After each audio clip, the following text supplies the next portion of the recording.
convidamos para compor a mesa do painel, que terá como tema Reforma Trabalhista, os excelentíssimos senhores. A presidente de mesa, doutora Patrícia Maeda, juíza do trabalho da 15ª Região e vice-presidenta da Associação dos Magistrados da Justiça do Trabalho da 15ª Região, a Matra 15.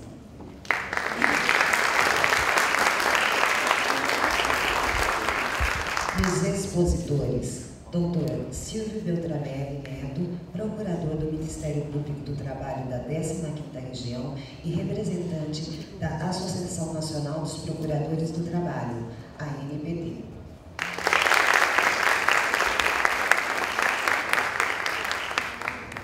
Doutor Nilo Beiro, representante da Associação Brasileira de Advogados Trabalhistas, ABRAD.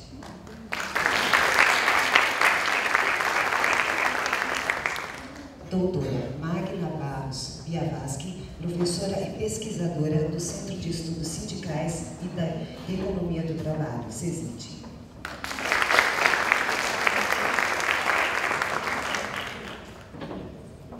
Doutor Clemente Belz Lúcio, diretor técnico do Departamento Intersindical de Estatísticas e Estudos Socioeconômicos, DIEESE.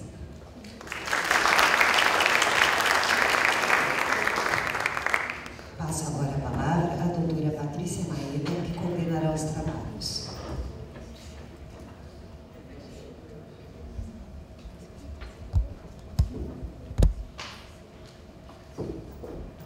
Bom dia a todas e todos. Bom, estamos vivenciando um momento difícil. Eu não vou entrar no mérito das questões da reforma trabalhista, nas questões de conteúdo, mas eu gostaria de ressaltar apenas que o próprio termo reforma trabalhista é uma forma muito leve para a gente tratar o que está acontecendo na atualidade. Porque um projeto de lei que continha alterações em 7 dispositivos e foi apresentado às vésperas do recesso do Poder Legislativo, em 23/12 do ano passado, 23 de dezembro do ano passado, e hoje, sem que houvesse uma ampla discussão na sociedade, contém alteração em mais de 200 dispositivos, em menos de 4 meses, não é uma mera reforma. Trata-se, sim, de uma mudança estrutural. E, além disso, eu acho que nós vamos poder concluir com as falas dos nossos queridos palestrantes, que não se trata de uma mudança para otimizar o dispositivo da Constituição que fala em melhorar a condição social do trabalhador. Muito pelo contrário. Veremos que se trata, sim, de uma mudança não trabalhista, mas uma mudança empregadora da legislação. E, por fim, é preciso ressaltar também a falta, a lacuna do exercício democrático nessas mudanças. Desde o ano passado, estamos passando por grandes mudanças em termos de direitos sociais, sem que a sociedade possa tomar conhecimento ou discutir se esse era realmente o projeto político para o qual todos exerceram a democracia representativa há alguns anos.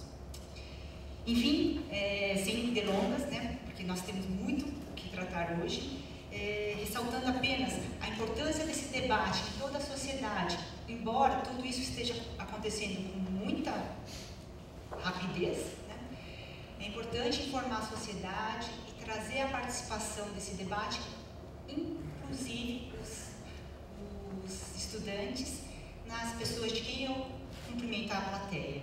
Muito obrigada. E passo a palavra agora para tratar do nosso painel. Primeiramente, vou passar a palavra para o Dr. Nilo Ribeiro, que tem um vasto currículo, mas eu vou ter que abreviar, que é coordenador, é É membro da Coordenação Nacional do Coletivo Jurídico da Confederação Nacional dos Trabalhadores no Ramo Financeiro, Contraficut, é advogado e especialista de Direito do Trabalho pela Universidade de São Paulo. Passo a palavra, então, para o Dr. Nilo.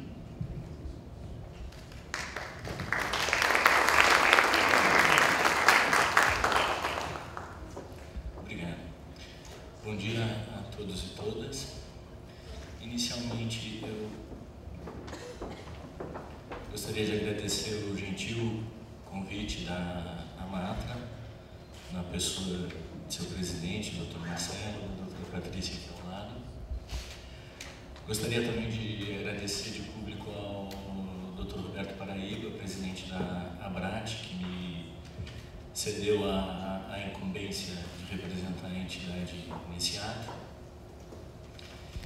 E vamos imediatamente para o assunto, que temos muita coisa para falar, muita coisa para discutir, e na realidade, pelo tamanho das reformas propostas, como disse a doutora Patrícia, nós poderíamos passar o dia aqui perfeitamente discutindo item a item, caso a caso.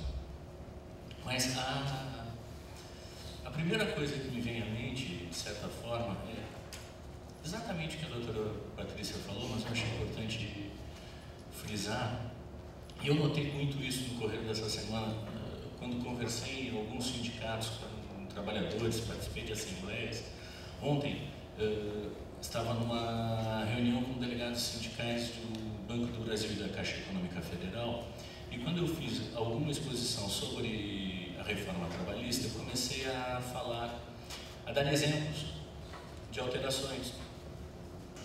E lá pelo 8º, 9º exemplo, depois de falar de trabalho intermitente, de acordo individual para criar um banco de horas, de teletrabalho sem controle de jornada, onde as pessoas vão, evidentemente, transformar suas madrugadas em dia.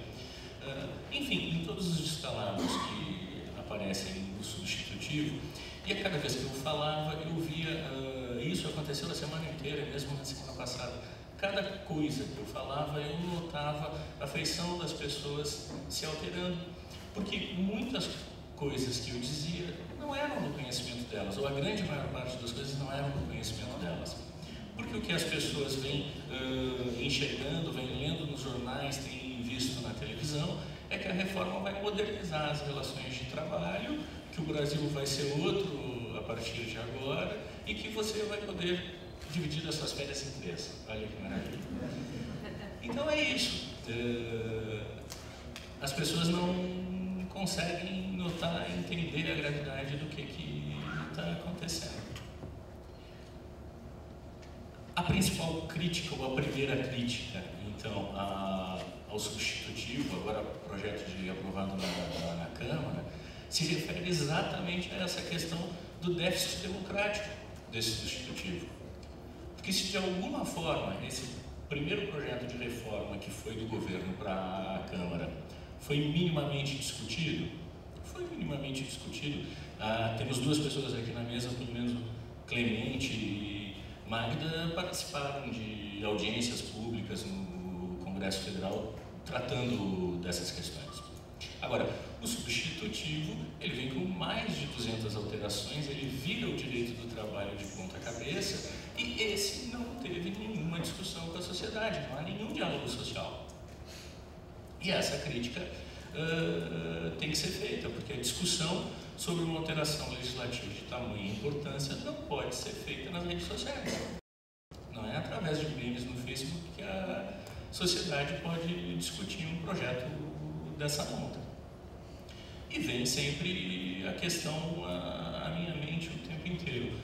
Qual será a urgência, a pressa que existe em fazer uma alteração de tal monta, de maneira tão assodada, num momento como esse? Será que existem, de fato, motivos para isso? Eu penso que não. Nem com relação à forma, nem com relação ao conteúdo. Mas, enfim, essa é uma primeira crítica que eu acho que é importante que seja feita. Há um déficit democrático brutal no projeto, e isso tem que ser discutido na sociedade. algumas maneiras de falar sobre a reforma. Uma delas poderia ser o que eu fiz com os trabalhadores, que é começar a listar os itens e matá-los de susto. A outra maneira é tentar fazer uma análise mais geral, e aqui eu acho que eu vou tentar fazer um pouco isso, tentando dividir com vocês algumas reflexões. Do meu ponto de vista, existem alguns eixos muito claros nesse projeto de reforma, nessa reforma. A primeira questão, e eu acho que essa é a principal, é um deslocamento, é essa virada de ponta cabeça do direito do trabalho. O direito do trabalho, ele existe, de certa forma, para tornar civilizada a exploração do trabalho pelo capital, para colocar a venda da força de trabalho dentro de limites razoáveis, aceitáveis e civilizados. O direito do trabalho protege a parte mais fraca da relação, que evidentemente é o trabalhador.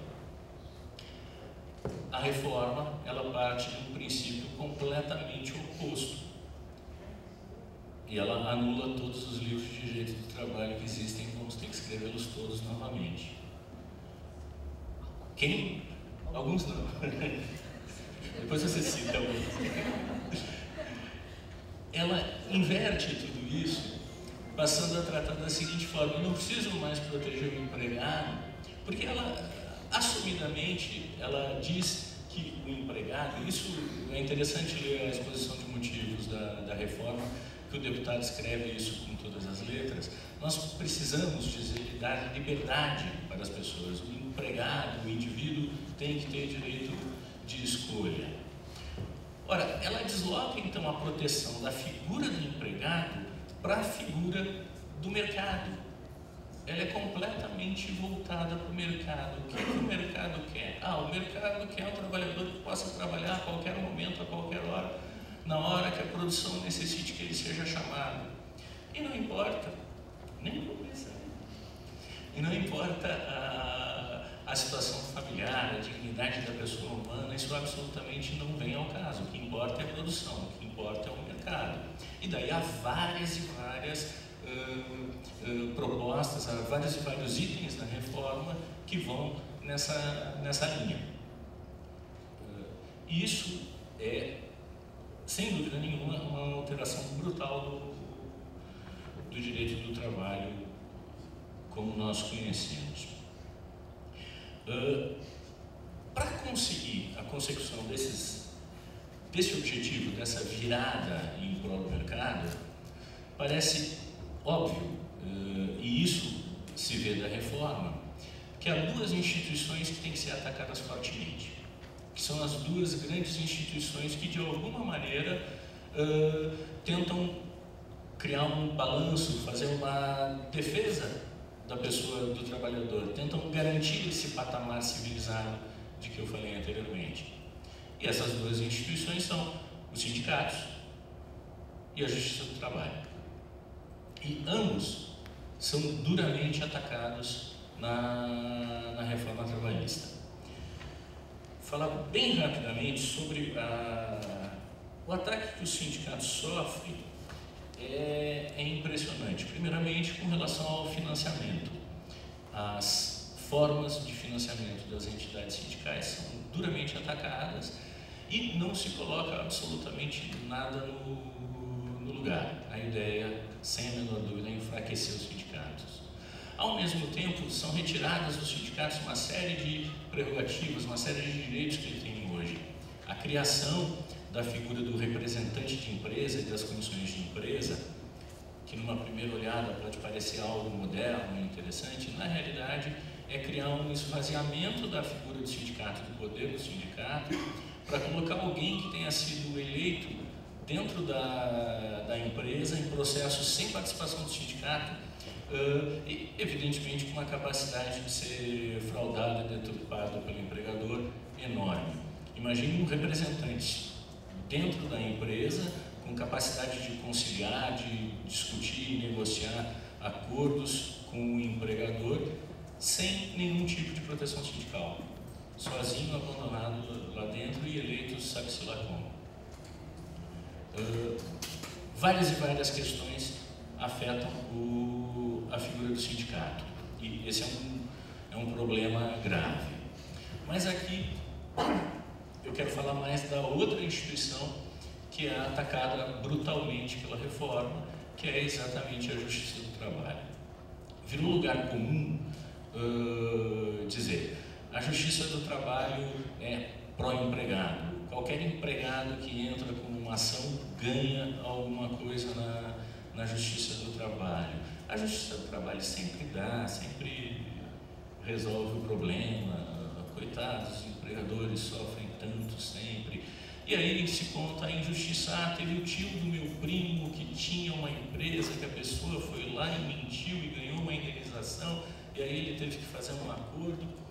Claro que há uma série de exemplos, e nós podemos pensar em exemplos horríveis para um lado, exemplos horríveis para o outro, mas na média, em geral, não é assim que funciona.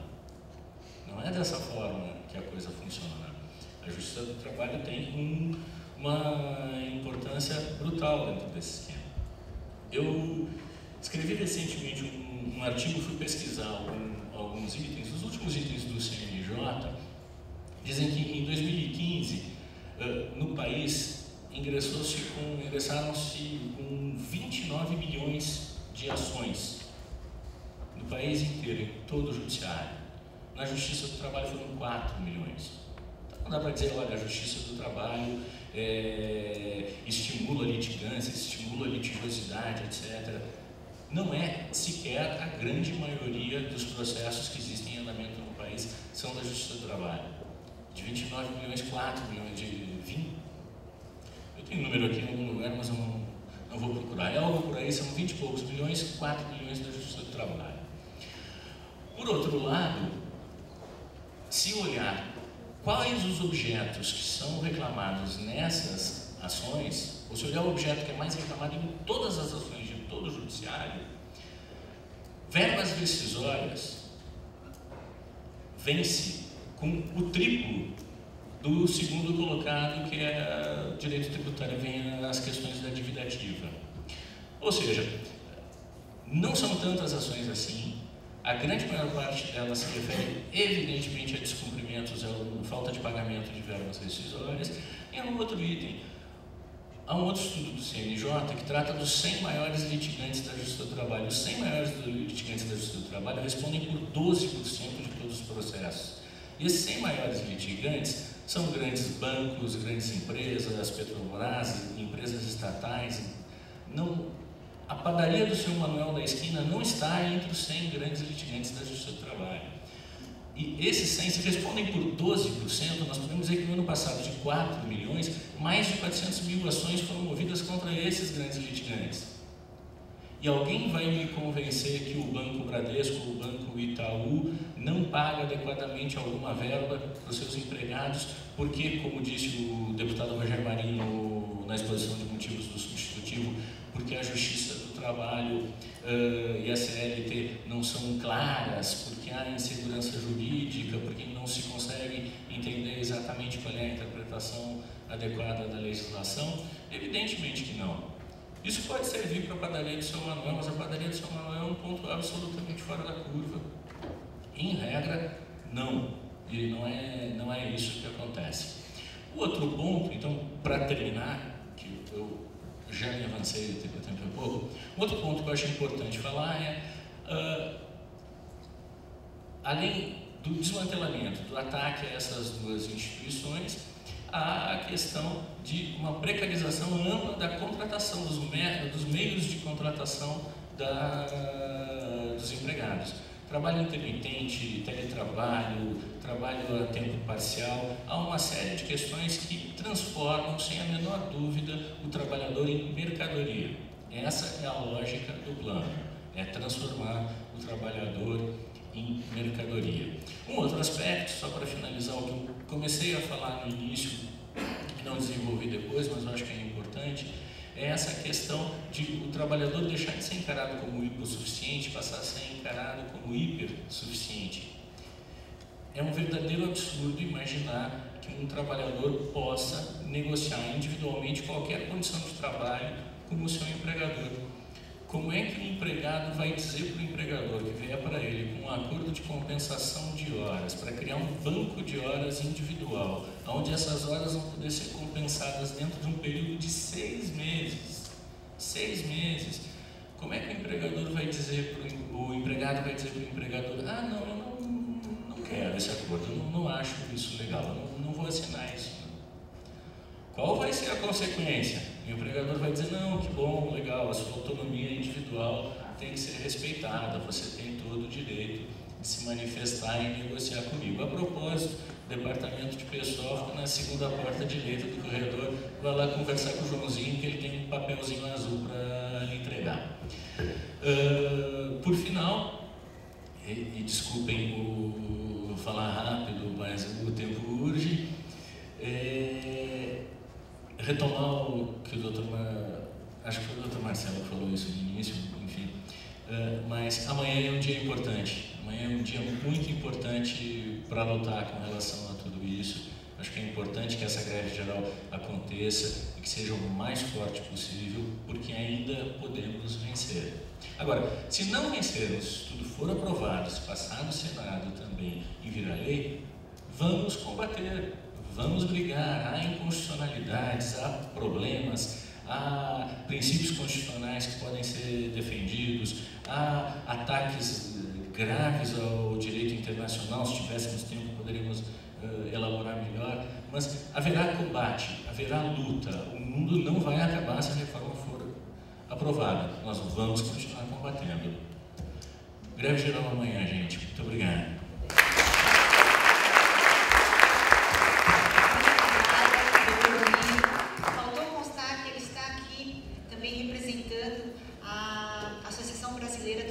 Trabalhistas, ABRAT. Muito obrigada.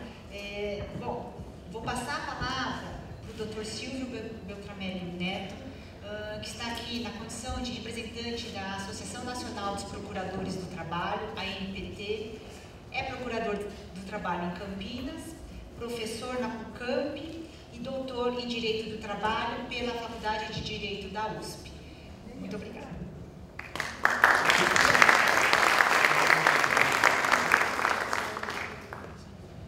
Bom dia a todos.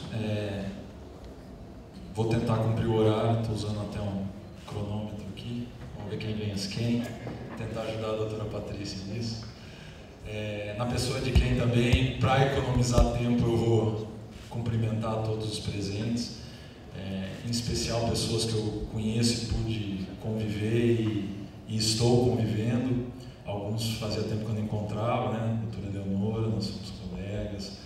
Dr. Gustavo também, Dr. Fernando, fomos colegas na faculdade, e eu tenho um prazer imenso em ver aqui uma quantidade de alunos lá da PUC, da Faculdade de Direito, a quem eu quero reservar um tempo para fazer uma menção especial e dizer que eu sou muito orgulhoso de ter vocês na minha convivência, de alguns de vocês eu tive na minha convivência. Se tem alguma coisa que dá esperança para a gente, é isso, tá? Então a gente agradece a presença de vocês e a gente não considera isso como aula cabulada, tá bom?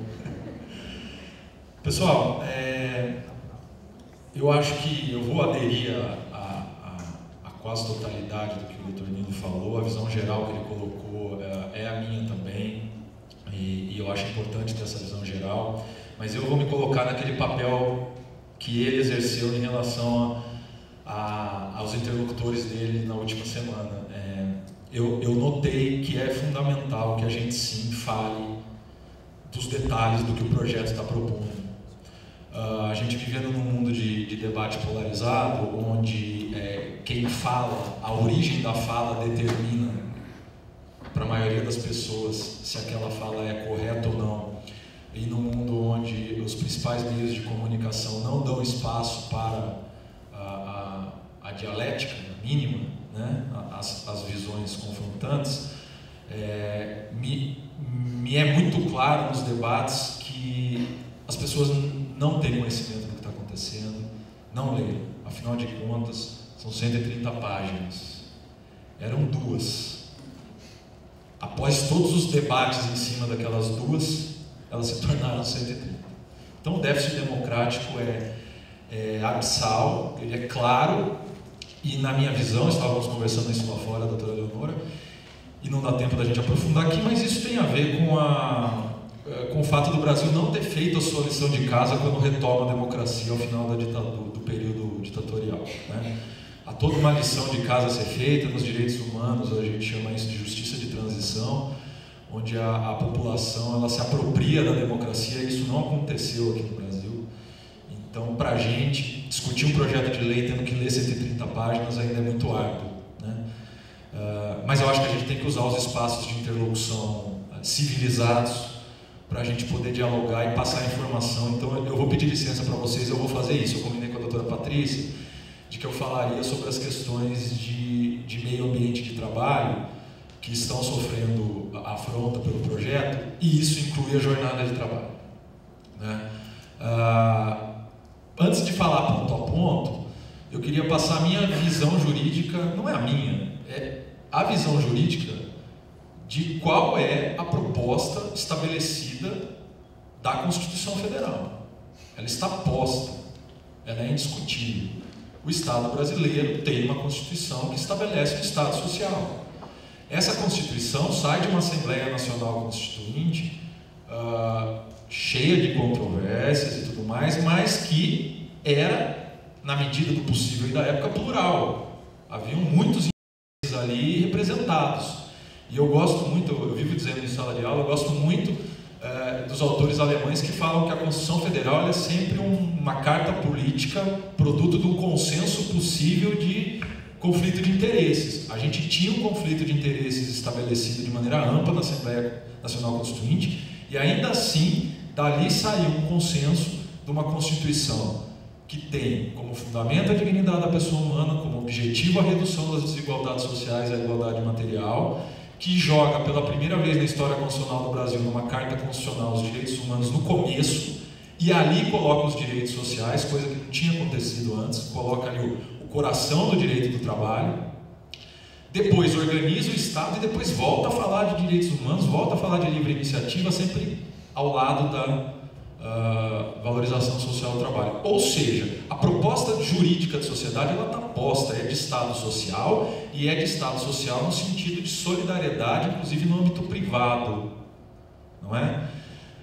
E o direito do trabalho está ali colocado de uma maneira muito clara, né?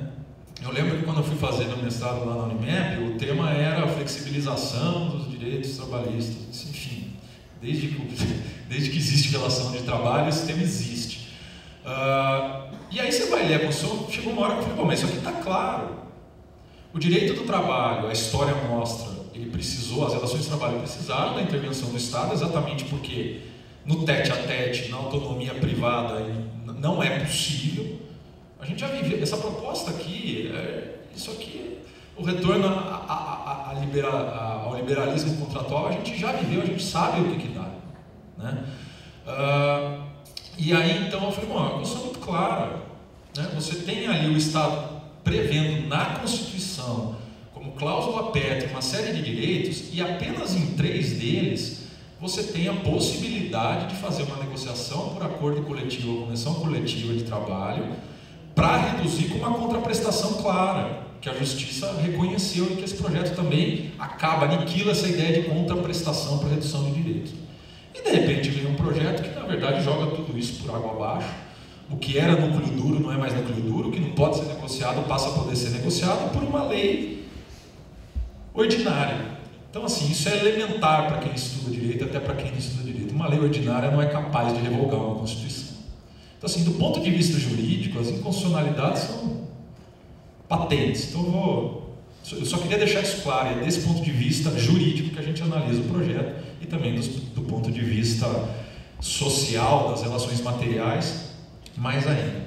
Então, eu vou passar aqui alguns itens, mas eu peço especialmente para os estudantes que vocês imaginem o seguinte: você analisa isso do ponto de vista da Constituição, é claro, mas vamos analisar do ponto de vista das relações materiais. Você é submetido a uma situação dessa, você como um empregado, né? Que eu acho que é a condição básica para você analisar essa situação. Bom, o projeto começa com uma exposição de motivos absolutamente estapafúrdia, onde chega a quase que criminalizar a figura do trabalhador e criminalizar o Poder Judiciário e as outras instituições públicas que lidam com o direito do trabalho, né?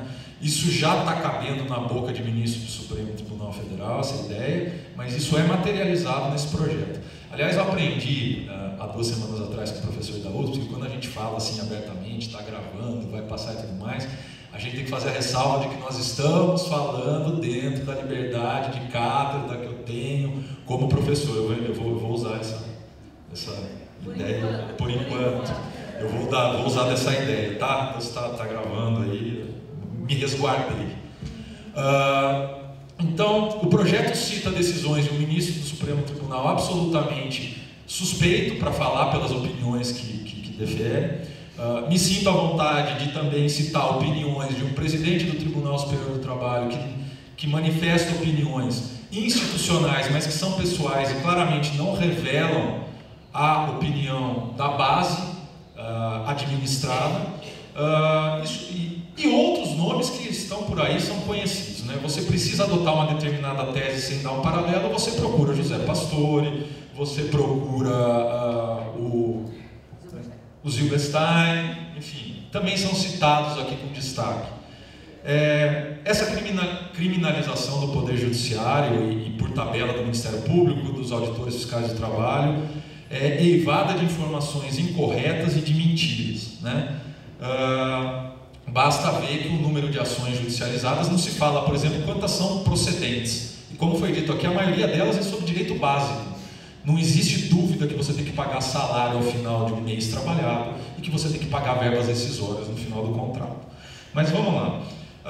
A gente pode começar com o artigo 47, que tem a ver diretamente com a fiscalização do trabalho, que fala que agora acaba a excepcionalidade da dupla visita. Então, para quem não sabe, determinados empregadores têm a prerrogativa da fiscalização do trabalho chegar lá, isso grosso modo, tá? Constatar uma irregularidade, avisar da irregularidade e voltar depois, é a chamada dupla visita. Não autua numa primeira situação, mas em alguns casos ela pode excetuar essa dupla visita e já, como por exemplo na falta de registro. Trabalhar sem registro em carteira, que é o que acontece, por exemplo, nos casos de flagrante de trabalho escravo, em muitos deles. Bom, na justificativa o projeto fala que temos que ter em vista que mesmo os bons empregadores estão sujeitos a equívocos. Então agora a falta de registro no contrato de trabalho é um equívoco. Eu esqueci. Você está trabalhando para mim, mas eu esqueci que eu tenho que registrar o contrato de trabalho na sua carteira. Acontece. O mundo exige muito da gente. Então a gente esquece, é muita informalidade. Outra coisa. Agora falando mais de artigo 61. O artigo 61 fala daquela possibilidade excepcionalíssima que por situação de serviços inadiáveis, urgentes ou de força maior, você poder chamar o trabalhador para fazer uma hora extra numa situação dita impensada, urgente. Pois bem, antes você tinha que avisar o Ministério do Trabalho, avisar o sindicato, havia uma série de prerrogativas, agora não tem mais, né? E a força maior. Então quem que decide o que é serviço inadiável ou urgente? Né? Vamos lá, eu falei, eu vou marcar o que é mais importante desse assunto, né? Porque daí eu só falo disso. E aí, ó. Não, um canto de coisa, vamos ver se vai dar tempo.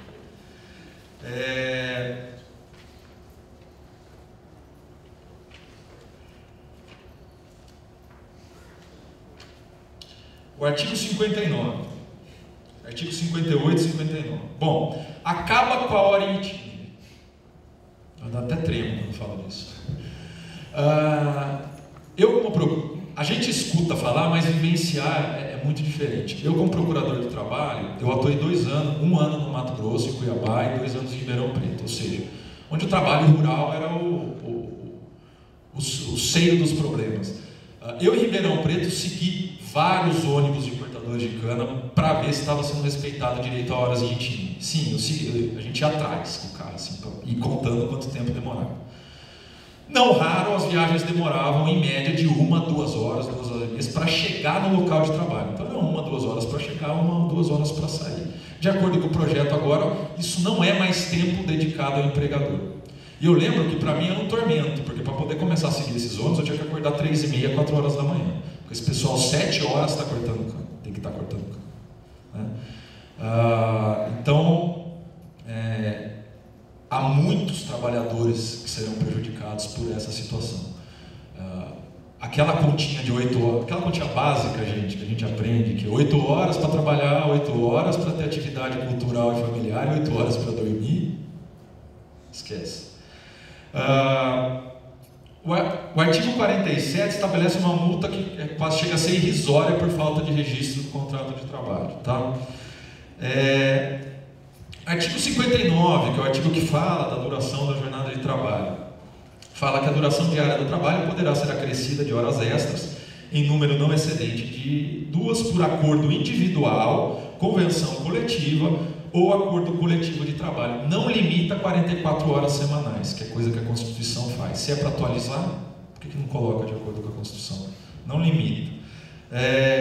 E diz que é possível você estabelecer jornada de trabalho agora por acordo individual. Então, como o Dr. Nino já disse, eu convido vocês a fazerem esse... Na sala de aula a gente fez semana passada, né? Imagina você num escritório de advocacia, no chão, numa fábrica, você é trabalhador. Você chega então pro seu empregador, né? Bate na porta assim, dá licença, gostaria de falar com o senhor. É o seguinte, agora pela nova sistemática a gente pode acordar individualmente, a gente não depende mais do sindicato, sabe? Sindicato que só atrapalha. Eu queria ver com o senhor o seguinte, eu estou entrando às 9, mas a escola do meu filho mudou de horário, seria melhor para mim entrar às 10. O senhor concorda? Mas que a gente pode negociar. Aí se ele falar não, você vai fazer o quê? Agora vamos inverter a situação. Você está lá no seu posto de trabalho. Aí o seu chefe chega lá, dá licença, você pode me acompanhar até a minha sala? Bom, vamos conversar com você. Você vai até a sala dele. Ele fala, viu, você está entrando às 9, né? Não, tá legal, para mim dá certinho, levo meu filho na escola, já chego aqui. Então, para aqui, para o nosso estabelecimento, seria melhor que você entrasse às 8. Tudo bem para você, né? É que você precisa concordar, né? Tudo bem? Tudo bem? Não está bem. Ah, não, é direito seu. Tá bom, obrigado, viu? Até a próxima, né? Até a próxima mesmo. Até qualquer outro dia, a chance de não ficar ali é grande. Então, o artigo 59A, bom, o parágrafo 5º agora admite banco de horas, que é um sistema de compensação para além de uma semana, né? Por acordo individual também, né? E ele pode ser até de 6 meses. O artigo 59, gente, ele é muito emblemático contra um argumento que vem sendo dito de que a legislação do trabalho é antiga, né? Isso aí até dói o ouvido da gente, porque a CLT é de 42, mas ela já foi tão alterada, e o sistema de jornada de trabalho com banco de horas foi alterado nos anos 90. Foi alterada por medida provisória. E uma medida provisória que a história mostra que foi editada por interesse de montadoras, né? Que começa com 3 meses, depois flexibiliza para 6, depois flexibiliza para 1 ano, para você zerar o seu banco de horas. Se tem uma coisa que não é antiga, é o nosso sistema de compensação de jornada, de banco de horas. E isso agora pode ser por acordo individual. E aí você vai sentar com o seu empregador para discutir o seu banco de horas? Alguns podem até ser, mas a maioria não vai fazer isso, né? Nós teremos um acordo de adesão, um contrato de adesão mais amplo, né? É isso que nós vamos ter. Institucionaliza a jornada 12 por 36, dizendo na exposição de motivos aquele argumento que qualquer pessoa do mercado sabe que não é real, que é a questão de que você trabalha menos e descansa mais. Quem trabalha por 12 por 36 trabalha no mínimo em 2 ou 3 empregos, certo? Ele trabalha 12, no outro dia seguinte que ele não vai trabalhar, ele está em um outro emprego. E a gente sabe que isso acontece normalmente nos setores de vigilância, de enfermagem. Então você vai ter, de portaria, você vai ter a ampliação disso, né? Vou pular aqui algumas coisas. A prestação de horas extras habituais não descaracteriza o acordo de compensação de jornada e banco de horas. Gente, a gente briga tanto para explicar que adicional de horas extras não é pedágio, é sanção, porque você quer inibir as horas extras. Você não pode, porque jornada de trabalho é questão de saúde e segurança. Eu estava conversando também com a doutora Eleonora, falando que a gente se cansa de ter que explicar o óbvio. Você tem que parar de trabalhar por uma questão de saúde. E se é questão de saúde, é questão de saúde e segurança. E aí, a hora que o projeto fala de quais possibilidades você pode, por acordo de convenção coletiva, negociar diferente do que está na Constituição Federal, ele fala lá que a jornada de trabalho pode acontecer isso com a jornada de trabalho, e aí ele, olha a perversidade da coisa, ele tem que fazer um dispositivo para dizer que jornada de trabalho não é questão de saúde e segurança, está escrito com todas as palavras. É a negação da realidade na sua mais perversa modalidade, né? Não dá para separar, é a mesma coisa que falar que o ser não é humano, o ser humano não é humano, não dá para você falar que jornada de trabalho não é uma questão de saúde e segurança. Então todas as questões envolvendo jornada de trabalho são de saúde e segurança. O acordo coletivo de trabalho vai poder fazer o enquadramento no grau de insalubridade, que é uma coisa que está prevista na NR15. Quanto mais exposição a um agente insalubre, químico, biológico, físico, você tem direito a um adicional maior. Já é uma tarifação da saúde isso, mas agora você vai poder negociar isso. A gestante vai poder trabalhar em ambiente insalubre, contanto que exista um laudo médico produzido por qualquer que seja, dizendo que aquela insalubridade não causa mal para ela. Qualquer insalubridade causa mal, tanto que você recebe um adicional. A mulher também tinha uma prerrogativa muito pouco cumprida, mas tinha em lei, de ter 15 minutos de descanso para poder entrar em hora extra no dia de hora extra. Acabou.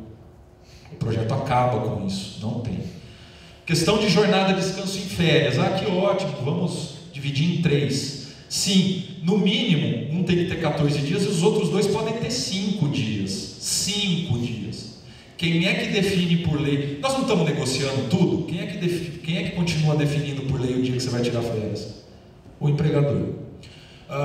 Menores de 18 anos que tinham por lei assegurado 30 dias de férias para poder enquadrar junto com com as férias, isso acabou. Ele entra na regra geral. Teletrabalho, gente. Que maravilha da modernidade o teletrabalho. Realmente, às vezes, é muito bom. Eu me valho muito do teletrabalho. Mas ele foi encaixado. Primeiro, para você poder entrar em teletrabalho, você tem que autorizar, você tem que entrar em acordo com o seu empregador. Ou seja, você está trabalhando na empresa, você vai fazer teletrabalho, você tem que dar o seu ok. Maravilha, o empregador vai chegar para... Normalmente, quem é que pede o teletrabalho?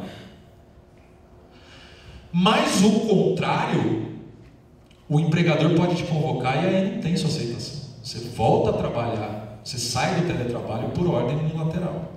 E o teletrabalho, gente, foi inserido na dispensa de registro de jornada do artigo 62 da CLT. Ou seja, você em teletrabalho não terá registro de jornada e, por consequência, não terá apuração de horas extras, não terá direito a receber horas extras.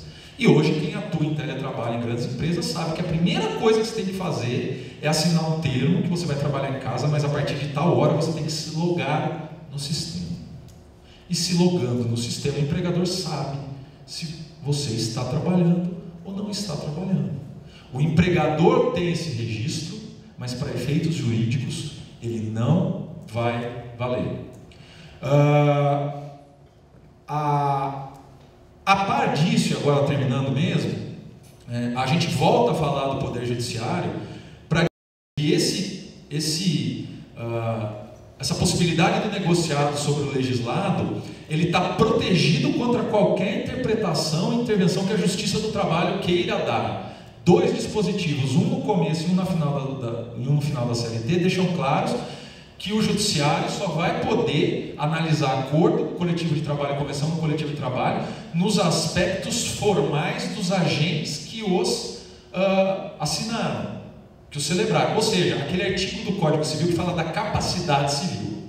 São pessoas físicas ou jurídicas capazes, maiores? Está valendo. Se for hipersuficiente, então, meu Deus... Se você ganhar um pouco mais de 11 mil reais, você agora é um hipersuficiente. A sua força de trabalho já não é mais explorada. Então, assim, existe uma estratégia que você, juntando com a reforma da Previdência, juntando com a lei do abuso de autoridade, você tem uma estratégia de desmonte, e a gente está vivendo um momento de resistência. Eu não acho que o direito do trabalho é emancipatório, que ele muda o mundo, mas eu acho que ele é um instrumento de resistência importante. Só que o direito, ele não resiste sozinho. Quem resiste são as pessoas. Então eu vim nervoso hoje para falar, porque era muita coisa, pouco tempo, e a gente está vivendo um momento histórico. Esse momento é um momento histórico de resistência. O que vai acontecer agora vai definir algo, vai desmontar algo de 100 anos no Brasil e vai definir os nossos próximos 100. A gente só pode combater isso com mobilização civil e com informação fidedigna nos espaços que são possíveis. E hoje a gente tem espaço para isso. Então, a gente não tem que confiar no direito. Lógico, nós temos instrumentos, as ações serão propostas, nós vamos discutir isso no Supremo, no sistema interamericano, na OIT, na Lua. Mas o que barra isso é gente mobilizada, é povo. Isso é uma coisa que eles têm medo, lá eles não têm medo do Supremo, eles não têm medo de ADIM. Quem vota isso aqui tem medo do povo. E o povo empoderado pela informação é o que a gente está precisando agora. Gente, desculpa a correria, desculpa se faltou um raciocínio linear, mas vamos lá, a gente quer difundir informação. Obrigado.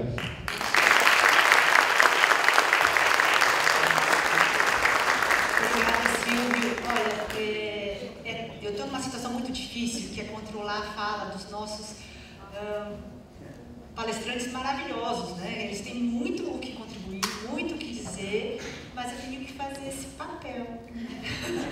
Então eu peço desculpas aos nossos palestrantes e, assim, vou deixar até aqui uma proposta. Eu nem conversei com ninguém, é uma proposta que eu vou fazer pública, vocês me perdoem, mas de, quem sabe, pensarmos em transformar as nossas apresentações em textos para depois divulgarmos, né? Eu acho que isso daí pode contribuir também. E sem mais delongas, eu vou, agradecendo as falas anteriores, vou passar a palavra à Magda, a doutora Magda Biavaschi.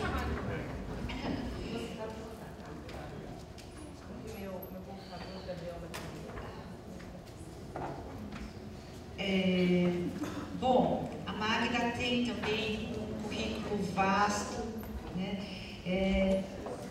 Mas eu vou ter que abreviar dizendo que ela é desembargadora do trabalho aposentada, é pesquisadora, pós-doutora aqui pela Unicamp e professora de Direito do Trabalho. Ela participa de vários grupos de pesquisa, de várias associações e publica artigos, tem livros publicados também, e é um grande prazer tê-la aqui conosco. Então, sem mais delongas, Magda, por favor. Eu vou tentar. Bom dia a todos. É uma satisfação estar aqui com vocês, né, no meio de pessoas tão conhecidas e tão queridas. Né? Um cumprimento a todos eu faço na pessoa da Patrícia, que foi quem me convidou, junto com o Barberini, para estar aqui nessa audiência pública discutindo esse tema tão relevante para a sociedade brasileira e para a democracia. Então, eu agradeço a possibilidade e vou mudar um pouco a minha fala, porque estou sabendo que há muitos estudantes de direito aqui. Né? E como há muitos estudantes de direito, normalmente nesse espaço nós temos estudantes de economia. Né? Então, hoje muda um pouco o perfil da nossa plateia, e ela está bastante expressiva em relação aos estudantes de direito. Eu vou falar um pouco sobre isso, e também temos juízes do trabalho, juízas do trabalho e procuradores do trabalho, né, que exercem uma função fundamental do ponto de vista desse direito especial, que é o direito do trabalho, que é um direito novo, profundamente social e que nasce na contramão do primário da ordem liberal. E que nasce na contramão... Não estou ouvindo? Desculpa. Que nasce na contramão do princípio da autonomia das vontades. Né? Para o direito do trabalho, as vontades não são iguais e não são autônomas.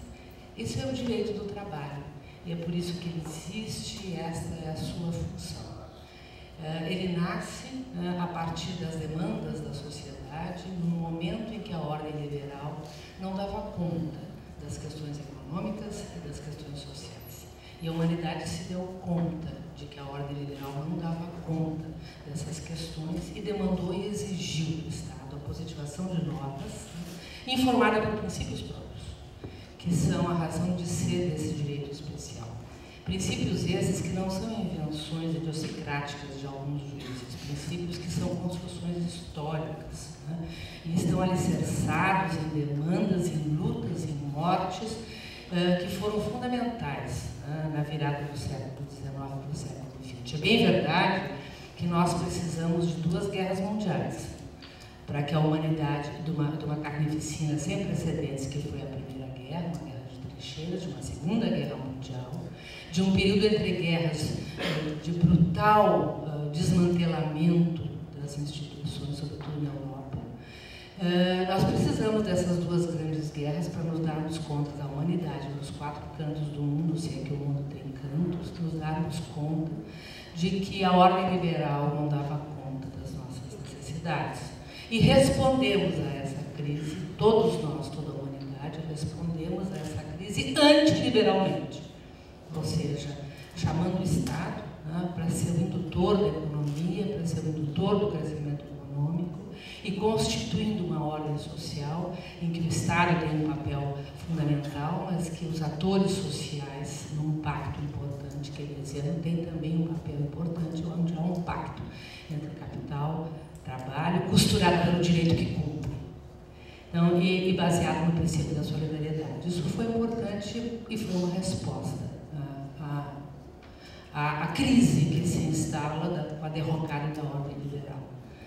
Nós pensávamos que não voltaríamos a esse momento, né?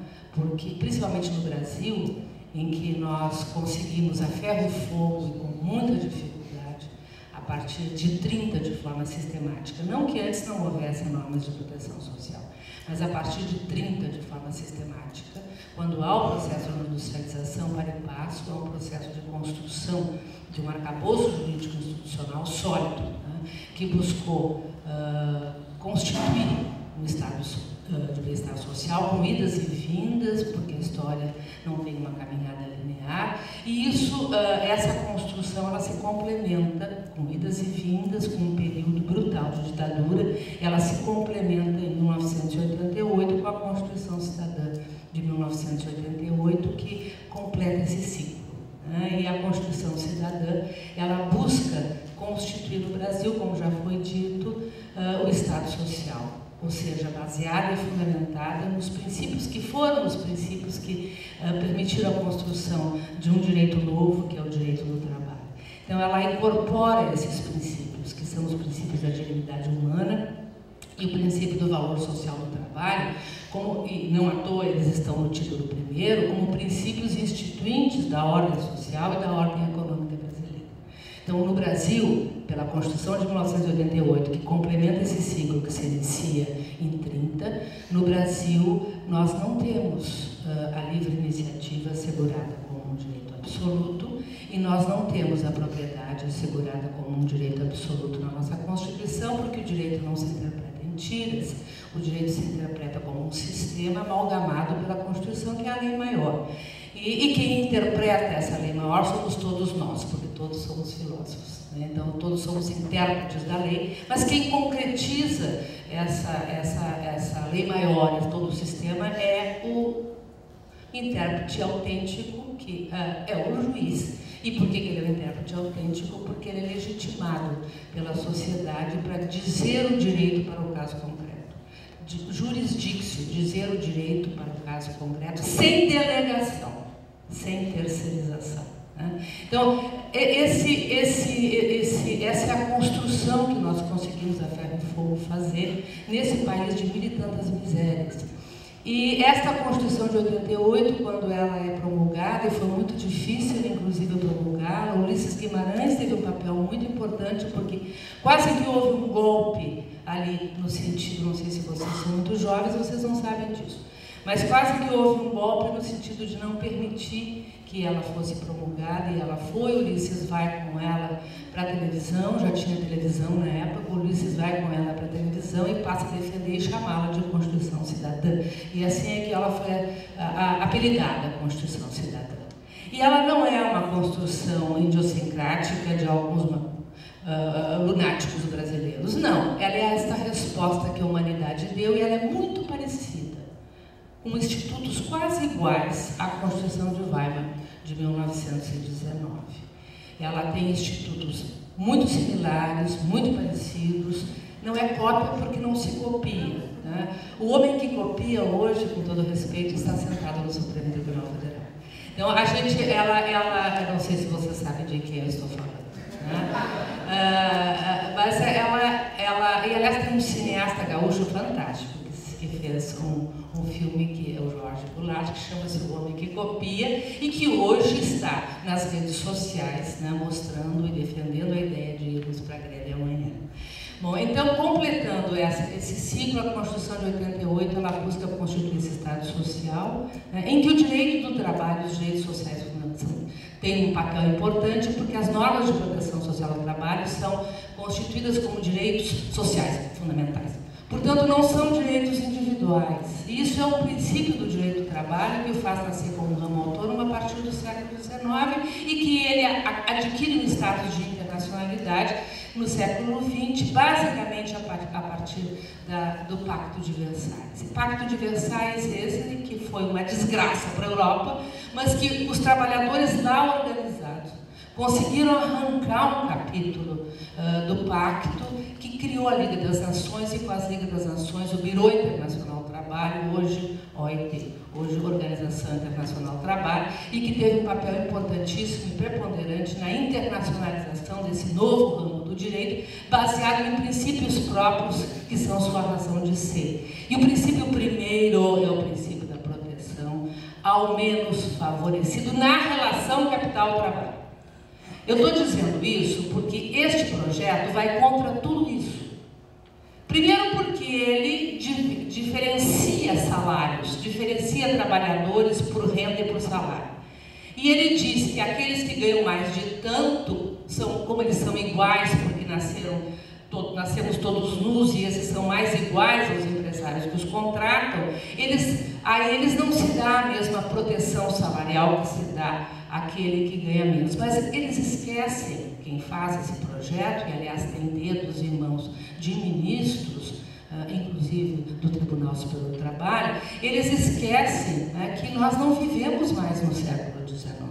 E eles esquecem que a Constituição que precisa ser concretizada no país não é a Constituição de 1891. Esta era, sim, uma Constituição liberal, que não se efetivou.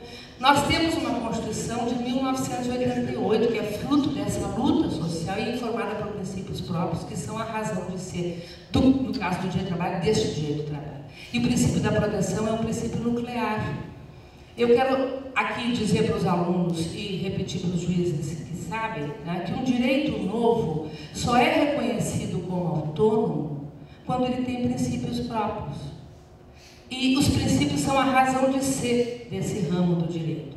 Conversando ali fora, porque quando eu venho para cá, o meu companheiro diz que eu sou ainda, tá, uma herdeira das raízes escravocratas, por isso que eu sou sadomasoquista, porque eu gosto de ouvir a CBN. Eu venho sempre para cá ouvindo a CBN. Bom, quando eu venho para Campinas, hoje eu vim de manhã, normalmente eu venho meio-dia, que é um programa de um comentarista que conhece muito economia, à luz de Pastore e à luz de Zilberstein. E ele tem um programa, então eu gosto muito de ouvi-los para ver o que eles estão dizendo. E de manhã, hoje, vindo para cá, eu ouvi um juiz do trabalho que falava da reforma como se ele tivesse feito a reforma. Ele dizia, a nossa reforma... e depois eu fiquei sabendo que sim, que ele assessorou na construção dessa reforma. E ele estava explicando ali, né, quais são os fundamentos e por que a reforma é importante. Ele estava dizendo porque essa reforma é baseada em 3 elementos, dizia ele. E aí ele me deu todos os argumentos para conversar com vocês aqui. O elemento da liberdade como direito absoluto de ir e vir, ou seja, a liberdade negativa, muito cara para os liberais, aquela liberdade que não quer obstáculos. Né? Essa é uma liberdade dos liberais. E aí todos somos livres, porque todos somos iguais em luz e não podemos ter nenhum obstáculo numa ágora, sem nem um dia que as nossas racionalidades individuais e iguais, porque todos nascemos nus, elas vão produzir a norma ótima e essa norma vai reger as nossas relações interpessoais, as relações intergrupais com nações e internações. E isso vai reger a humanidade. Só que isso já se mostrou absolutamente nefasto. Tivemos 2 guerras mundiais e se mostra nefasto em todos os estudos da OIT, dizendo que quem mais adotou agora, depois da derrocada do estado de bem-estar social, esse modelo são os que hoje têm os piores índices de emprego, os piores índices de competitividade e de produtividade e que retrocederam em relação a tempos outros em que os direitos sociais estavam protegidos. Então, eu estou dizendo isso porque esse juiz do trabalho, que estava defendendo com o princípio da liberdade individual, dizia também que é liberdade, segurança jurídica e racionalidade. Então, esses são os princípios que essa carta, olha o ato falho, porque eles querem substituir a carta. Esse projeto de lei, ele incorpora. Só que eu estava dizendo é que esse juiz do trabalho esquece que para haver um ramo autônomo do direito, que é o direito do trabalho, no caso, ele tem que ter princípios próprios. E o princípio da proteção é um princípio nuclear que se expressa em vários outros princípios, e um deles é da irrenunciabilidade das normas de proteção social do trabalho, porque elas são normas de ordem pública. Porque esse direito é um direito social protetor. E conversando sobre a reforma lá no CECIT, eu integro um GT, nós integramos, vários professores e alunos, um GT que chama de GT Reforma Trabalhista, e a gente está discutindo essas propostas, e a minha fala lá na audiência pública, num dia que eu participava com o Clemente, que está aqui na mesa, ela foi uma fala construída neste GT. E conversando com o professor Baltar para construir essa fala, o professor Baltar dizia algo muito simples, mas que é bingo, eureka, né? Ou seja, as normas de proteção social ao trabalho, elas só têm efetividade quando o capital está socialmente regular. Porque quando o capital não está socialmente regular, ele é predatório. Este juiz do trabalho, voltando a ele, esquece que o direito do trabalho tem princípios próprios e o princípio da proteção lhe é essencial. E esse juiz do trabalho esquece, né, o que Carmelucci dizia, que os princípios estão para o direito como o álcool está para o vinho, senão é suco de uva. Senão não é juiz do trabalho. Por gentileza, vá ser juiz do cível. Né?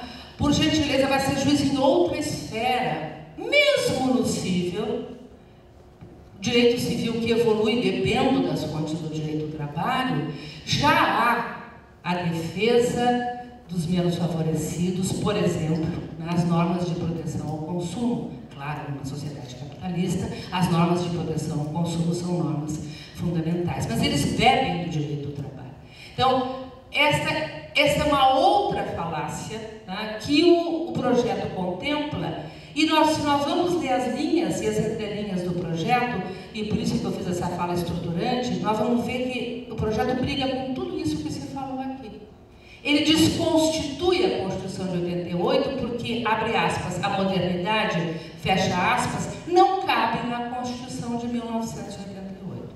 Só que essa proposta não foi aprovada pelas urnas, mas é a proposta que está sendo implementada neste Brasil de profunda desigualdade, de acirramento das desigualdades, nesse Brasil de rotatividade da mão de obra nunca vista, nesse Brasil de desemprego estrutural e de desemprego que cresce novamente, né, a níveis impensáveis há pouco tempo atrás. Então, neste Brasil, e mesmo no mundo, se tu optas por um caminho regressivo à ordem liberal do século XIX, né, e tu afirma o primado da vontade individual numa ágora sem digues e sem espaço, porque é isso que o projeto contempla, no caso do Brasil, nós estamos afirmando o regresso ao século XIX, em que havia escravidão. Não à toa nós temos trabalho análogo do escravo, e não à toa nós temos um projeto tramitando no parlamento para flexibilizar o conceito de trabalho escravo. E assim eu finalizo a minha fala dizendo o seguinte: este projeto, né, ele deve ser analisado, eu estou falando do 67877, ele deve ser analisado do nosso ponto de vista, e tem construções aqui nesta casa, do SECOM, da plataforma, do CESIT, aliás, uma homenagem ao Fanhani que está aqui, né? Essa reforma ela precisa ser analisada com aquela frase que eu disse antes: o direito não se interpreta em tiras. O direito é um nível do todo social. E se ele é um nível do todo social, a gente tem que interpretar o direito, né, de forma sistemática e sistêmica, a partir de uma amálgama maior, que é a Constituição Federal, e não discricionariamente. Então, se o direito não se interpreta em tiras, a reforma tem que ser analisada no seu conjunto, e não só em relação ao PL 6787, que agora é a bola da vez. Mas ela é muito mais ampla. E, vamos dizer, topicamente, ela começa com a PEC 55, que já foi aprovada e que hoje é a emenda número 65, que congela o teto gasto. Ela continua com as reformas estruturais internas, vamos dizer assim, do BNDES, que hoje tem um setor de privatizações.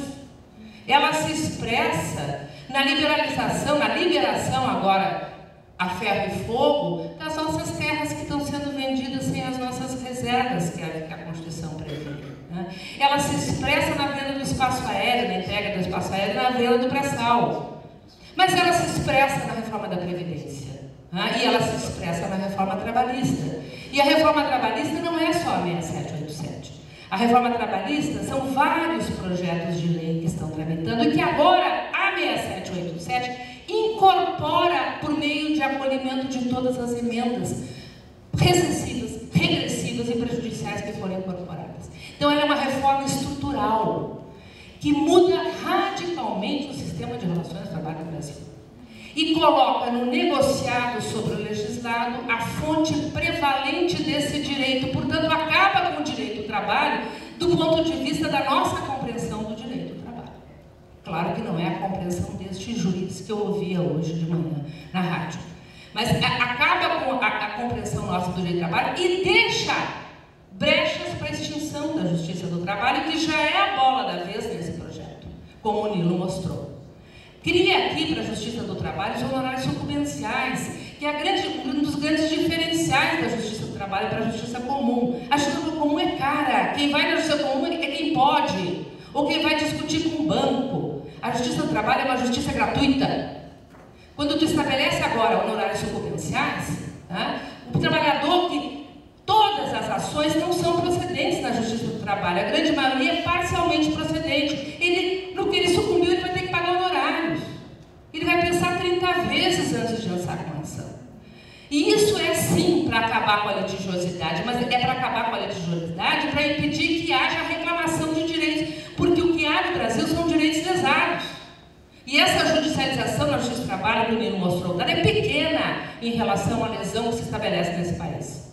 Então, o que há, e os dados mostram também, é um número expressivo de ações na Justiça do Trabalho, onde tem lista negra numa sociedade de desempregados. Há inúmeras ações na Justiça do Trabalho pedindo salário, direitos rescisórios e reconhecimento do vínculo de emprego, porque são, grande parte, empresários de si próprios.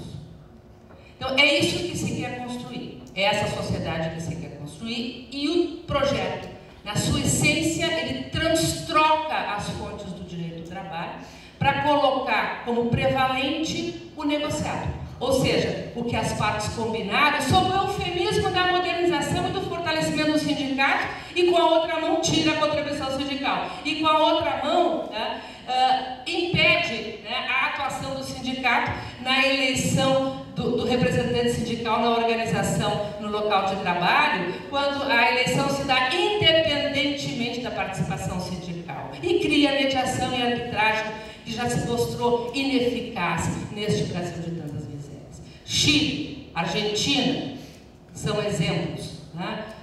Portugal, México, são exemplos de países que adotaram essas reformas, e os resultados foram mais desemprego, mais indigência, mais desigualdade.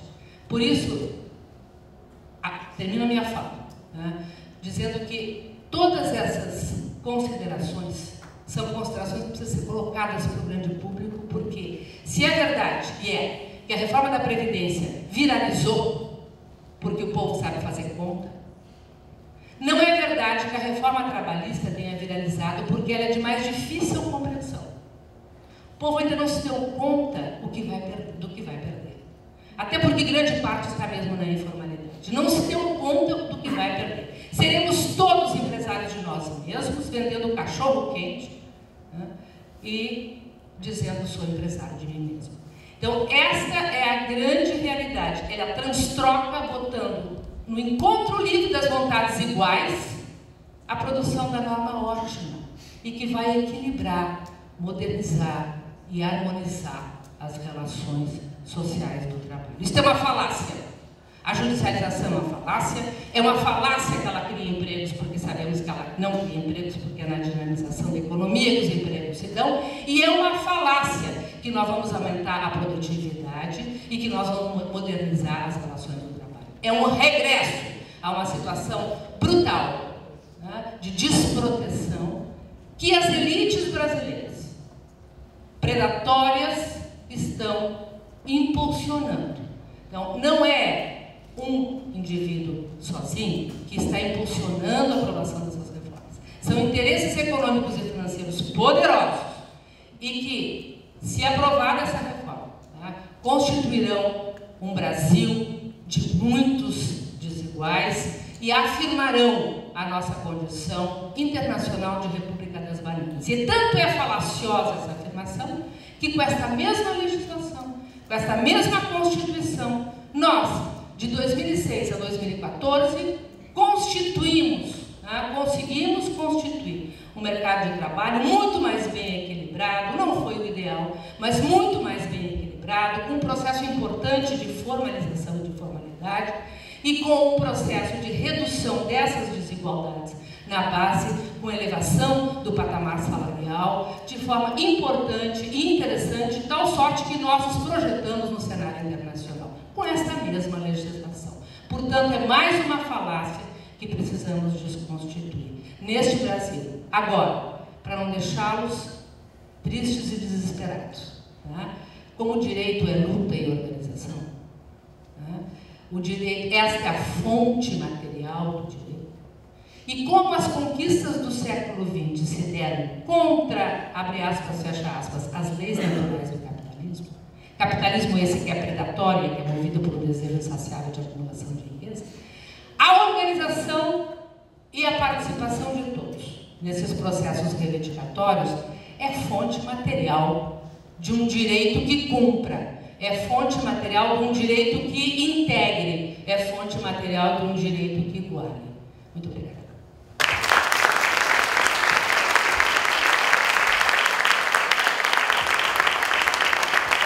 Muito obrigada, Márcia. Bom, vou passar a palavra agora ao Dr. Clemente Gans Lúcio, sociólogo e diretor técnico do Departamento Intersindical de Estatística e Estudos Socioeconômicos de IES. Por favor.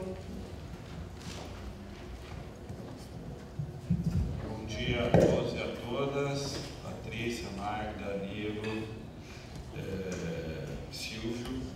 Prazer estar aqui nesse debate, os participantes desse debate. Eu vou tentar fazer uma reflexão aqui,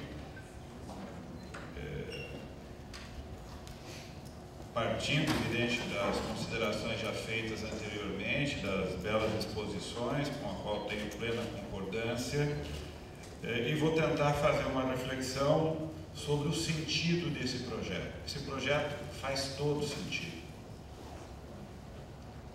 E o sentido precisa ser compreendido para que nós possamos entender o que nós devemos fazer, porque o futuro é uma coisa em aberto, ou seja, o futuro não está dado, não há uma determinação de que nós teremos tal resultado. O futuro é aberto. A existência humana abre possibilidades para construir esse futuro pela nossa capacidade de intervenção, e é disso que nós estamos falando. O que a Magda acabou de dizer é que os passados construíram seus futuros pela luta e não será diferente. O que nós temos agora é uma mudança no patamar da luta. E qual é o patamar? É um patamar de luta porque uma parte da sociedade reuniu capacidade e força para retirar todos os obstáculos a um processo de acumulação de riqueza. E nós precisamos entender aonde que nós estamos nesse contexto. Nós estamos vivendo e somos parte de uma das maiores economias do planeta.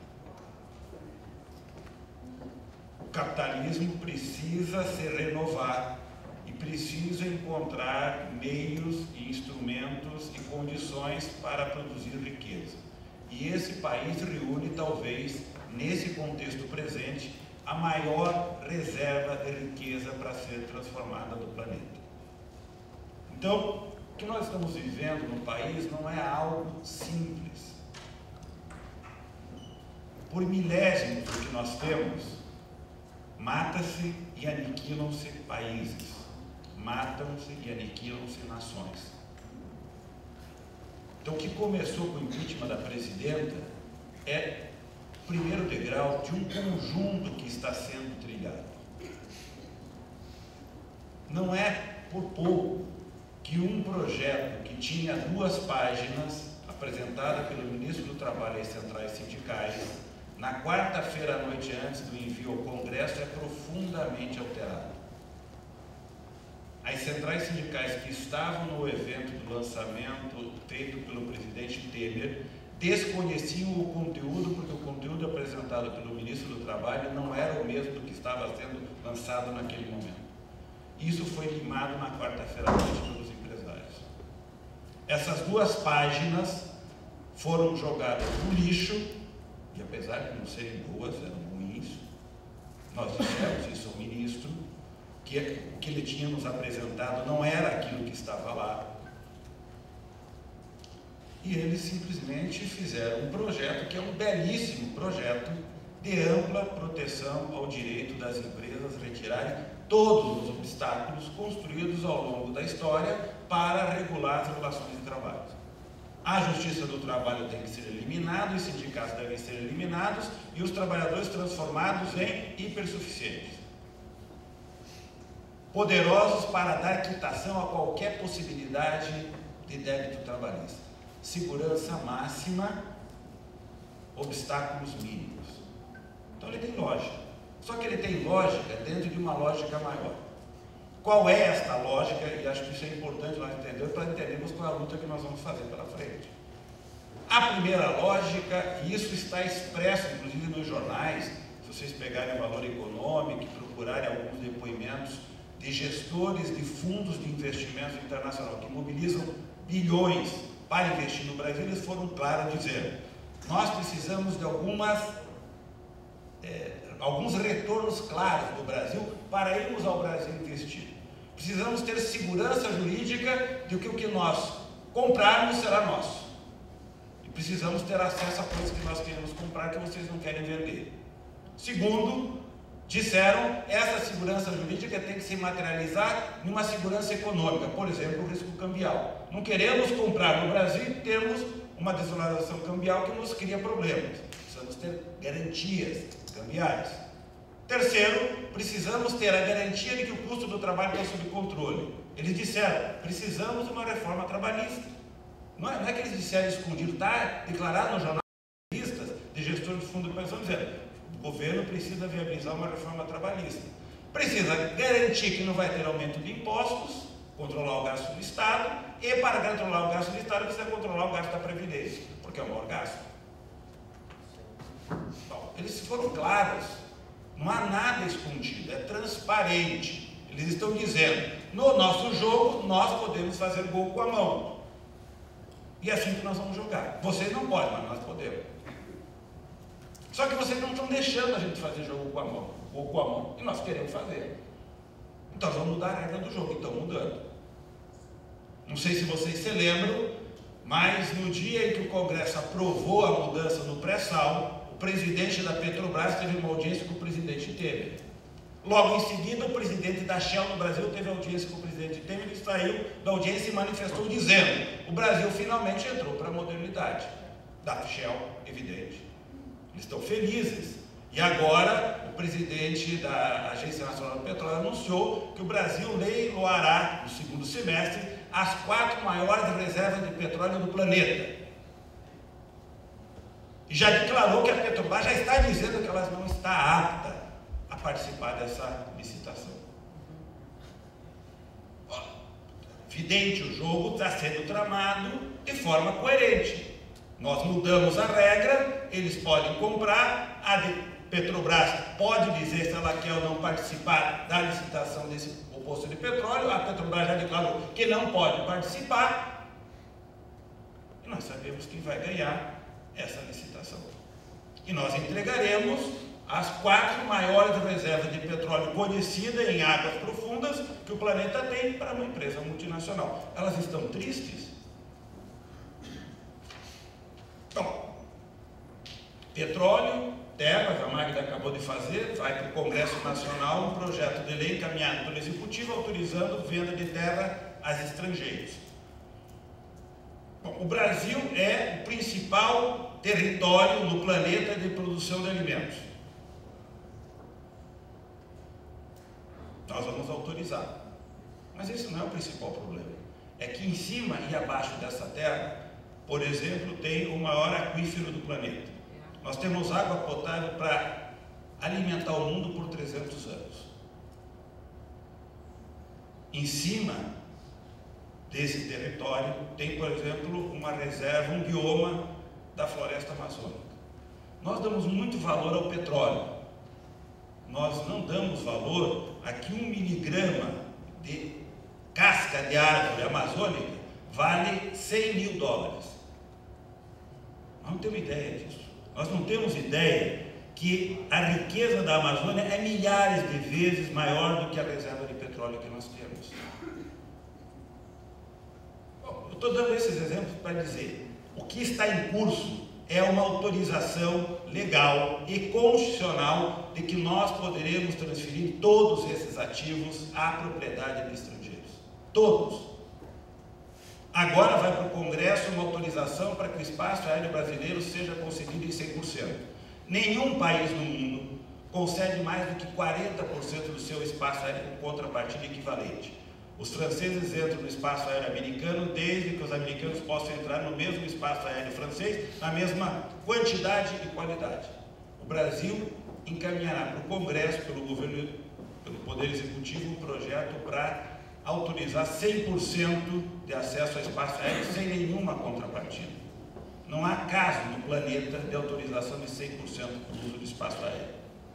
Nós estamos autorizando.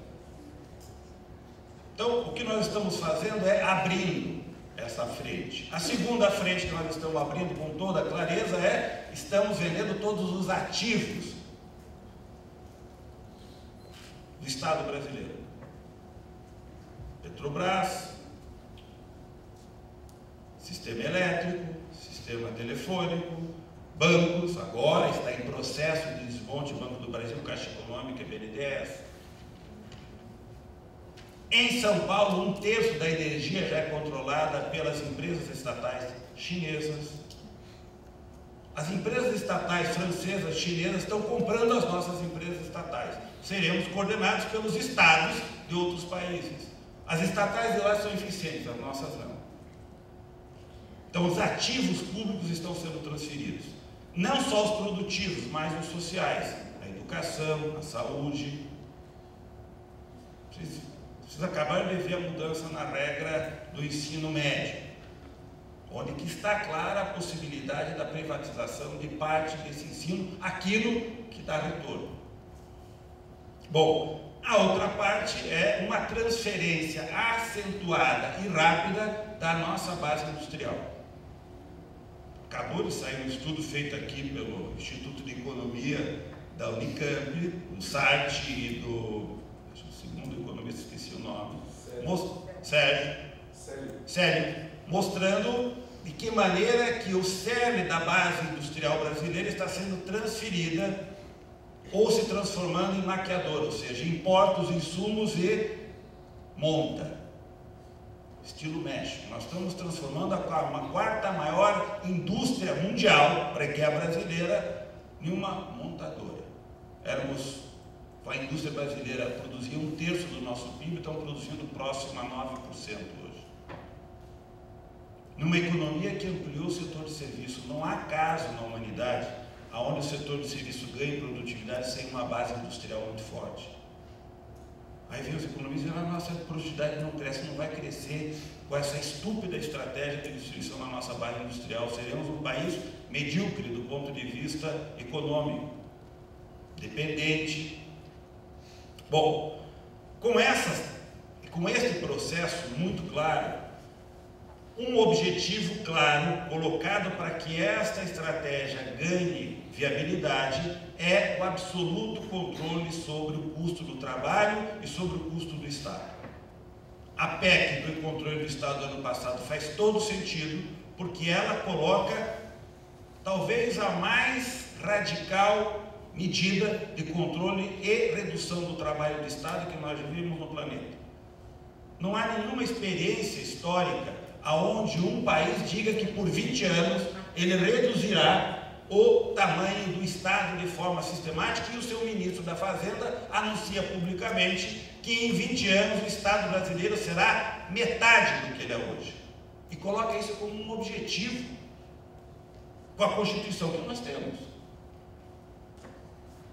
E esse mesmo Estado está dizendo: eu entrego a esta economia interessada em valorizar o capital nesse espaço que é único no planeta, as condições objetivas de ter o pleno controle sobre a força de trabalho. E, simultaneamente, desobstruo todos os instrumentos na justiça e na proteção dos sindicatos para que eles possam proteger. Então faz todo sentido. O projeto está bem elaborado e bem acabado. Será difícil resistir no curto prazo, porque este Congresso se comprometeu a entregar este resultado, e este governo se comprometeu a entregar este resultado, e está entregando. Então nós temos que entender que o contexto nesse momento é esse. E quando nós aceitamos o impeachment da presidenta, nós abrimos mão que a nossa estrutura institucional resistisse a este tipo de ação. Ela é uma continuidade. Queremos dar o nome que queiramos dar. Mas o que se iniciou ali foi uma parte da elite brasileira que em 2011 disse à presidenta Dilma: eu não topo esta regra do jogo, operou uma mudança na regra. Eles disseram: a próxima etapa que a presidenta anunciava, que era uma reorganização da política econômica para um novo saldo de crescimento, eles disseram: eu não topo. Eu não topo que vocês mexam no rentismo, eu não topo que vocês mexam no contrato, e eu não topo que vocês tentem reorganizar a matriz econômica. Foi isso que eles disseram. Não ganharam a eleição em 2014, não ficaram satisfeitos e geraram uma crise política para fazer o que eles estão fazendo. Isto é o jogo. Não há nada de errado do ponto de vista histórico com o que eles estão fazendo. Este é o jogo da história. É a luta. Nós temos que perguntar por que nós não criamos os instrumentos para resistir. Nós estamos satisfeitos com o sistema de relações de trabalho no Brasil? Não. Tem 40 milhões de pessoas que não estão protegidas pelo sindicato na informalidade. E dos que são formais, tem outra parte que não é protegida. O sindicato não tem direito de organização no chão da empresa. A negociação não tem o poder que a gente quer que tenha. Porque é um absurdo a justiça ter que tratar de verba rescisória. O sindicato tinha que impedir no local de trabalho que a verba rescisória fizesse uma pendência jurídica. Devia atuar no local de trabalho impedindo que isso... Essa é a organização que a gente quer. E a justiça devia atuar naquilo que é o seu fundamento para fazer a consolidação dos avanços que as lutas vão realizando, para criar novos patamares de observação das mudanças. O mercado de trabalho está mudando, tem o trabalho, o teletrabalho, coisas novas, ninguém sabe como regular isso hoje. Nós vamos ter que imaginar a forma de regular coisas que ninguém sabe como fazer. Bom, mas não é disso que se trata. trata. Não é esta reforma que nós não fizemos, porque nós não fizemos. Achávamos que com aquilo nós podíamos ir incrementalmente melhorando. Dançamos, nos ferramos todos, certo? Dançamos. Aquele processo acabou. As mudanças que nós não fizemos na Previdência, está maravilhosa a nossa Previdência? Não, está longe. Esta Previdência, junto com a assistência, ainda mantém desprotegido 1/5 da força de trabalho e dos idosos, apesar de ter melhorado muito. Esta Previdência não se financia adequadamente, porque fizemos onerações, DRU, Diabo 4, nós não mexemos no financiamento da Previdência. O mercado de trabalho está mudando e está aumentando a precarização, vai diminuir a receita da Previdência. Nós temos que urgentemente pensar um financiamento adequado, e é financiamento. Nós não pensamos. A gestão, ontem participando do debate no Correio Brasiliense, o ministro dizia, nós temos 300 bi para cobrar, 200 são incobráveis. Isso, tá bom, vamos aceitar que são incobráveis. A nossa gestão pode dizer que a reforma vai permitir que daqui a 10 anos nós não repitamos essa mesma frase? Não. A gestão não está mudando e as dívidas continuarão sendo acumuladas e não pagas. Essa reforma nós vamos fazer, nós não fizemos. Então nós temos que assumir, nosso campo, que as nossas reformas precisam andar e não andar. Eles estão vindo com a reforma deles, que é a reforma do interesse econômico, voltada a fazer a sua valorização nesse espaço. A reforma trabalhista faz todo sentido nessa lógica. Quero finalizar tentando pensar para frente. Duas coisas importantes. Eu tenho dito o seguinte, a reforma da Previdência é empurrar 10 elefantes na subida. Nós estamos lá, fanhando, empurrando 10 elefantes tentando resistir. A reforma trabalhista é empurrar 1000 elefantes na subida. A reforma da Previdência, eles erraram no timing. O presidente querendo se antecipar, dar resposta para o mercado, anunciar em dezembro, e nós tivemos tempo para nos organizarmos e reagir. Na trabalhista, eles foram mais inteligentes. Jogaram um projetinho pequeno, e o relator pega aquele projetinho que lhe dá esse poder e faz o projeto que ele sempre sonhava. O projeto que o governo encaminhou vira lixo, não serve para mais nada, e o que eles têm é uma brutal reforma trabalhista, que é a reforma dos sonhos. Feita em 2 semanas, evidente, nós sabemos que não foi, mas em 2 semanas o relator diz que está escrevendo, em 1 semana ele lê, na outra semana ele aprova no plenário do Congresso. Qual o nome que nós damos a isso? Ali de ser uma estratégia inteligente, certo? Uma estratégia inteligente, muito inteligente. Só que esta estratégia, para nós, significa segurarmos 1000 elefantes na subida. O problema é que tem outros enfrentamentos que são 10.000 elefantes na subida, são 100.000 elefantes na subida que nós vamos ter que segurar. A desnacionalização da economia são 10.000 elefantes na subida. O rompimento das regras democráticas são 1.000 elefantes, 100.000 elefantes na subida. E nós vamos ter que segurar todos. Vamos ter que segurar a democracia, a desnacionalização, a reforma trabalhista, a reforma da Previdência. E se perdermos, temos que recuperar todas. O que nós não podemos perder é a possibilidade da disputa institucional da democracia. Nós temos que ter claro isso. E não é simples. Não é simples. Porque o que eles estão fazendo rapidamente nos leva para o isolamento. Motivo pelo qual o movimento da manhã é fundamental. Nós conseguimos romper o isolamento na Previdência. Já na questão trabalhista não é tão fácil. Porque nós podemos ficar aqui a manhã toda conversando e não vamos conseguir apresentar para vocês 10% do que essa reforma pode acarretar. Em 4 especialistas, porque é brutal as transformações que essa reforma se propõe a fazer. Para a sociedade se apropriar dela e manifestar sua indignação, é um tempo de trabalho que o processo democrático permitiria. Do jeito que eles estão fazendo, é evidente, não há tempo. Bom, o que nós temos pela frente? Nós temos, acho que, 3 dimensões de ação. Tem a imediata, que é resistir. Resistir, resistir e resistir. No que for possível. Ganhar tempo, ganhar espaço, resistir. Seremos derrotados? Provavelmente em muitas dessas etapas seremos. Mas são etapas. Agora vai começar a etapa do Senado. Vamos ter que fazer uma luta no Senado. Resistindo. E se formos derrotados? Nós temos que preparar o retorno. Porque a história mostra, como a Magda bem disse, que na construção capitalista, o que nós fizemos na disputa democrática é regular o capitalismo numa economia de mercado. Regular o quê? Regular as condições da produção e distribuição da riqueza na origem e depois na distribuição por meio do Estado. É isso que nós fizemos, a nossa luta é essa. Nós vamos perder, mas nós vamos entrar em um outro nível de disputa. O que a história mostra em sociedades complexas como a nossa? Derrotas que alteram o pacto social viram tragédias. Se os empresários acham que vão impor essa derrota sem nenhum retorno, o problema é que o nosso futuro será um futuro de muita briga, de muita disputa. Nós vamos tornar a vida dos empresários um inferno. É isso que os trabalhadores vão fazer. Vai virar um inferno.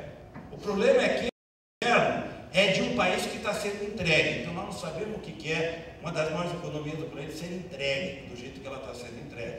E de que maneira que a nossa soberania pode se operar na nossa democracia. Nós não sabemos. Então são dimensões de luta complexas que nós vamos ter que operar lá na frente. E a terceira dimensão é, esta luta vai ter que se materializar em algum momento em novos acordos.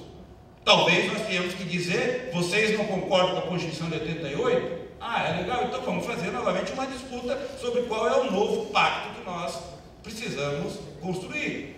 E a sociedade precisa afirmar o que ela quer. E isso é simples? É lógico que não é.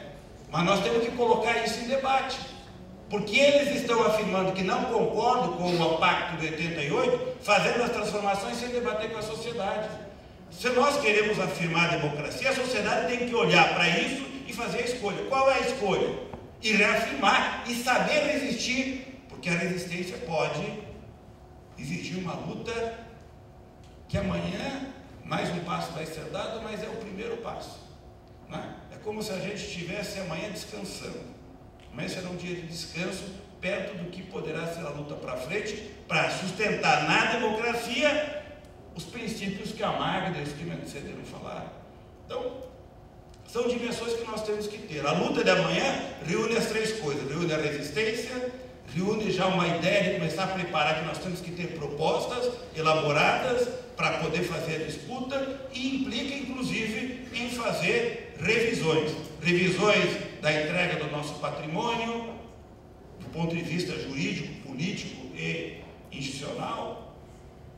Revisões da nossa estratégia de desenvolvimento econômico e da nossa estratégia de industrialização, revisão, alteração legal, institucional e em termos de política macroeconômica para dar sustentação a uma estratégia de crescimento econômico que gera riqueza capaz de ser distribuída em direitos, em proteção, em qualidade de vida e em bem-estar, na qual o direito é uma forma de operar essa distribuição da riqueza que nós produzimos.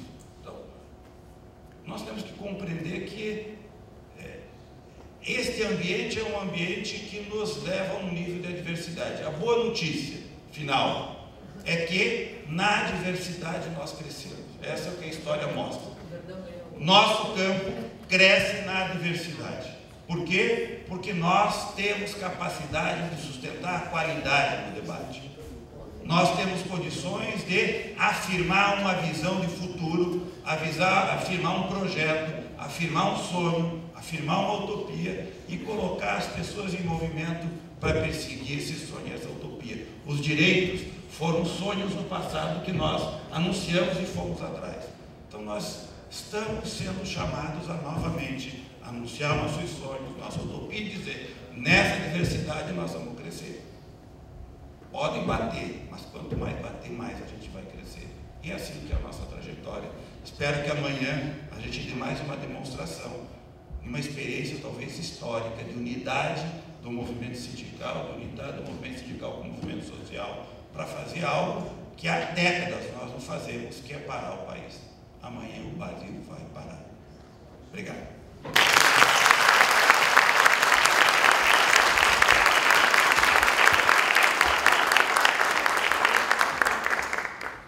Obrigada, Clemente, especialmente pela fala final de esperança. Enfim, sem delongas, eu vou pedir aos palestrantes para a gente desfazer a mesa, para a gente dar continuidade aos outros painéis. Muito obrigada a todos.